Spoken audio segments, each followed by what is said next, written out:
Welcome to the Pinch Masterclass series. In this video, I'm going to show you how to invite your clients to the Pinch customer portal and the various features that they can take advantage of whilst they have an active Pinch customer portal. The customer portal has a variety of features, but specifically what we're going to focus on today is inviting your customers to the customer portal and also showcasing one of the ways that they can self-enroll into the customer portal, how clients can save their payment methods, and that's various payment methods, as well as making payments and the ways that they can make a variety of different payments within the system, and then the ability for them to download their tax invoices. So let's get started by showing you how you can invite the customer to the customer portal. The first of these methods is by specifically inviting them via an email link to the customer portal. You can do this by heading to the Customers tab inside of the Pinch system, selecting the client that you wish to invite to the customer portal, and hitting the Send Customer Portal email invitation. This will fire off a templated email to the client requesting that they activate their customer portal. For reference, the customer portal is a purely optional feature that your client can take advantage of and is not required for them to make payments via Pinch if you're activating them on a Pinch pre-approval or sending them invoice links to pay via the Pay Now functionality. So that is the first method by which you can invite the customer to the customer portal. The second is actually an opt-in feature that you can see here on my slide that shows you that the customer, after they've made a successful payment or they're following the receipt link from the email that we sent them, if they've been auto-debited, they have the ability to opt into the customer portal by clicking the blue button on the screen that says Activate Customer Portal. This will take them through the email enrollment flow to activate their customer portal. Both of the methods lead them to the same page, which is our customer portal page.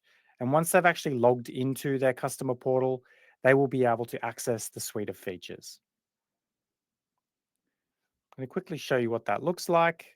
You can see here that I've just logged into the Pinch customer portal from the perspective of the client.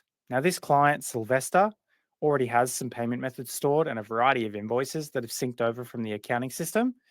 But the two types of payments that I'm going to show you today are pre-scheduling and also making a one-off payment. So this here is the Pay Invoices tab. This is where your client's going to be able to see their various invoices and which invoices are eligible for payment. You can see here that we have a variety of invoices. We have 2 open invoices, which means the invoices are due in the future.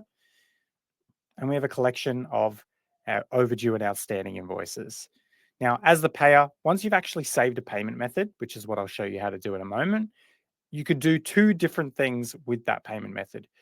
You can either submit a one-off payment by clicking the Pay Now button and selecting from which payment method you would like the debit to occur on. In this case, I'm going to be selecting one of my cards, which is an Amex. You can see the system is just loading up what the processing fee for that transaction fee will be based on the fact that you as the merchant are surcharging this client.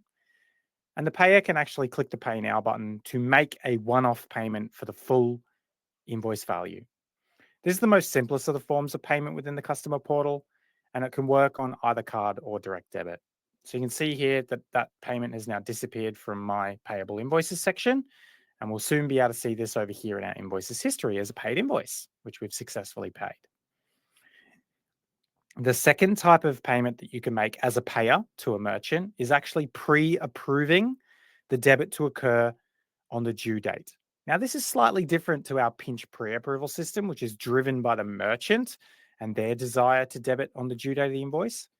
This is actually without a pre-approval, a payer can pre-schedule their saved payment method to be charged without it actually having been saved as a pre-approval on the merchant portal side.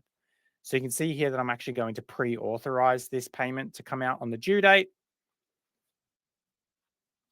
And again, the system will show me the transaction fee associated to this debit. And I'm going to pre-authorize this payment to occur as the payer. So for some of our more savvy users that want to have control over the ability for the system to automatically debit them, they can give you the automated debit. And at any point, if they don't want this to now come out on the due date, they have the ability to cancel that. It's quite nifty features. Now, we've obviously paid some invoices, or the one we paid before. So let's go and take a look at our invoice history section. This is where your client can see all of their historical invoices in whatever state they come from. More importantly, they can actually see invoices that were not necessarily paid from within Pinch, and you might have used another gateway, or you may have had the client pay you manually. They can actually still gain access to the Pinch features and utilize them here without having needed to make a Pinch payment. So we can see here we paid that invoice 1165 before. And as the client, I can now view the contents of this invoice, including line items.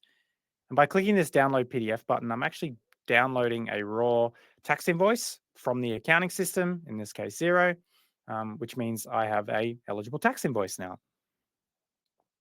That's what they can do inside of the invoice history step. The next thing to show you is how the client can add payment methods. So adding payment methods is super simple. You just head to the payment methods section and you click the add new button. From here, we display to the payer whether or not the merchant is accepting one or more payment options, and we only allow them to give you payment options that you're accepting. In this case, credit card. And all the client needs to do is fill out their details and hit save to tokenize that card and save it within the customer portal system. You can see here that we show them the processing rate.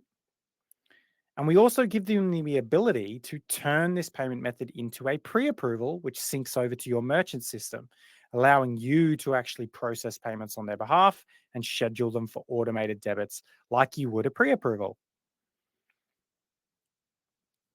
The last thing to show you is our account section. From here, your client can make alterations to their details if they need to, and they'll also be able to see what other businesses they have connected to the customer portal. In this example, I only have one business connected to my customer portal. However, if this customer had more than one business that they had connected to their customer portal, they would be able to see the list of these businesses here with their logo icon. And all invoices for those merchants would be being aggregated into their customer portal for them to be able to make payments via the customer portal. Hopefully, this helps you understand what the customer portal is for and how to